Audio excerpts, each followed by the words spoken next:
An opioid overdose is a life or death emergency. But what if you knew exactly what was happening inside the body, how to spot the signs, and precisely what to do to save a life? Well, that's our goal today. We're going to give you clear, life-saving knowledge. Because really, understanding is the very first step to taking action. Walking the road of recovery takes incredible strength. And you know what? So does learning how to help. So let's make this a safe space to do just that, completely free of judgment. Because whether this crisis touches your life directly or not, knowing what to do can make all the difference in the world. So let's get right into it. What exactly is an overdose? To know how to respond, we first have to understand what's actually happening on a biological level. Okay, think of it this way. Your brain has a little control center that's constantly, automatically telling your lungs to breathe. It's something we never think about. Well, opioids in toxic amounts can go in and essentially just flip the off switch on that control center. Breathing becomes dangerously slow, or it stops altogether. That right there, that's the core of the emergency.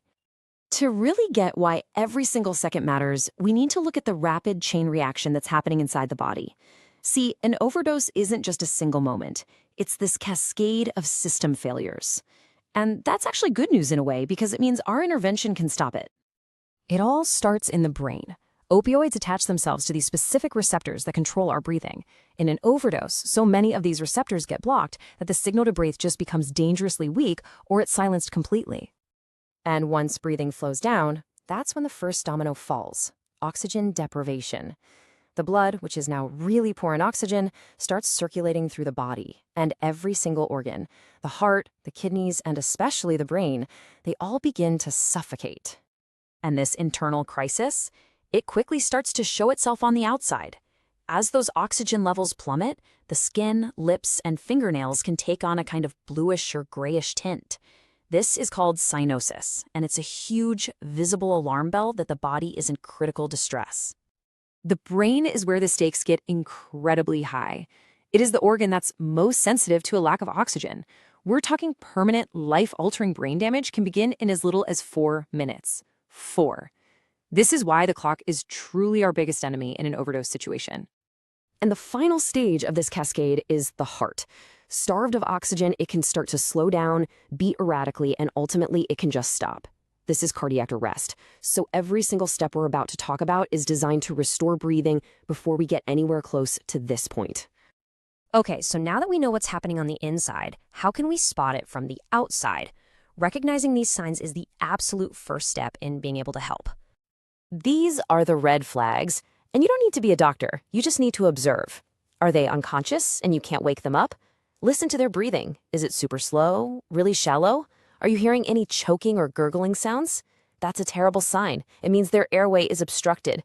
And look for that cyanosis we talked about, that bluish skin.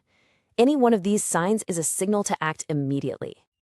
This brings us to the most critical section here, your action plan. You do not need a medical degree to save a life. You just need to know these next few steps. Now, before we list the steps, it's so important to understand this. Unlike what you might see in the movies, an overdose is rarely instantaneous. It typically happens over minutes, sometimes even hours. This gives us a window of time, a chance to step in and make a difference. This is a hopeful fact, one that should empower you to act. Here's what you do. It's 3 simple steps. Step 1, call 911. Immediately. This is totally non-negotiable. You have to get paramedics on their way. Step 2, administer naloxone, you might know it as Narcan, if it's available. This medication is a true lifesaver. It can literally knock the opioids off the brain's receptors and bring breathing back fast. And step 3, stay with them. Roll them onto their side to keep their airway clear and just be there until help arrives. Your presence alone can be the difference between life and death. Now, I know one of the biggest things that can stop someone from calling for help is fear. Fear of getting in trouble. It is so vital to know that most states have what are called Good Samaritan laws.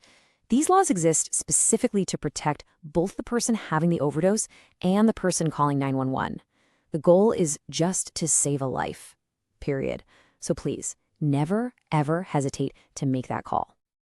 Interventions save a life in the moment, but surviving an overdose can also be the turning point, the moment that opens the door to long-term healing and to recovery. It really helps to think about this in 2 parts. First, you've got the immediate response.